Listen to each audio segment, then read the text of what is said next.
Hello বন্ধুরা, welcome to football দিনের ভিডিওতে সবাইকে স্বাগত। তো এই ভিডিওতে একটা অত্যন্ত গুরুত্বপূর্ণ আপডেট আপনাদের সঙ্গে শেয়ার করব। ডুরান্ড কাপ ড্র নিয়ে একটা সমস্যা কিন্তু চলেছে এবং আজকে আমরা বলেছিলাম যে আজকের একটি বৈঠক হওয়ার কথা ছিল, যেখানে ডুরান্ড কাপ ড্র সেটা কি হবে, অর্থাৎ কোয়ার্টার ফাইনালে কার সাথে কে খেলবে এই নিয়ে আলোচনা হওয়ার কথা ছিল। এবং সেখানে কিন্তু মোহনবাগান সুপার জায়ান্ট এবং ইস্ট বেঙ্গল দুটো জায়ান্ট ক্লাবের তরফ থেকে কিন্তু বেশ কিছু আপত্তি জানানো হয়েছে।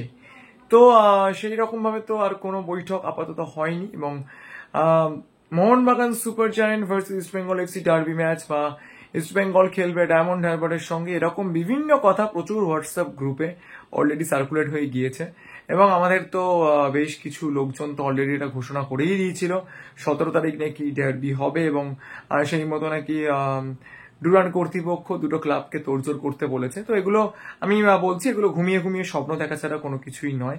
তার কারণ যেটা রিয়েলিটি সেটা হচ্ছে যে এখন দুটো ম্যাচ হচ্ছে এবং সেই ম্যাচগুলোর রেজাল্ট কি হবে তার উপর নির্ভর করবে যে বাদবাকি কোন দুটো টিম কোয়ালিফাই করছে।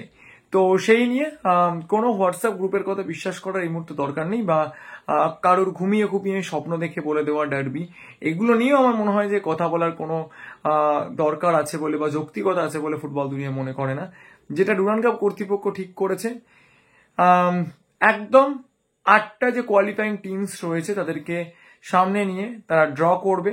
শুধুমাত্র কোয়ার্টার ফাইনালের পর সেমিফাইনালে কারা মুখোমুখি হবে সেইটাও কিন্তু সেই ড্রয়ের মাধ্যমে সকলের সামনে ঠিক করা হবে। তো কোনো আপডেটই কিন্তু আপাতত বিশ্বাসযোগ্য নয়।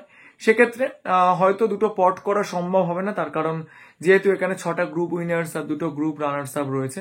তো সেই কারণে ওরকম ভাবে দুটো পট করে একটা একটা করে টিম তোলা হয়তো পসিবল হবে না। যেটা ঠিক করা হয়েছে এরকম ওপেন ড্র করা হবে, একটা একটা করে টিম তোলা হবে এবং সেই ওয়েজ কিন্তু পেয়ারিংটা করা হবে এবং খুব সম্ভবত হয়তো 1 ভার্সেস 3 এবং 2 ভার্সেস 4 কোয়ার্টার ফাইনাল এরা কিন্তু সেমিফাইনাল মুখোমুখি হবে। তো সবার সামনে কিন্তু করা হবে, এইটুকু আপনাদেরকে বলতে পারি। এটাই কিন্তু আপডেট। আর যদি ভিডিওটা ইনফরমেটিভ মনে হয় চ্যানেলটাকে লাইক সাবস্ক্রাইব করতে ভুলবেন না। Thank you so much to all of you.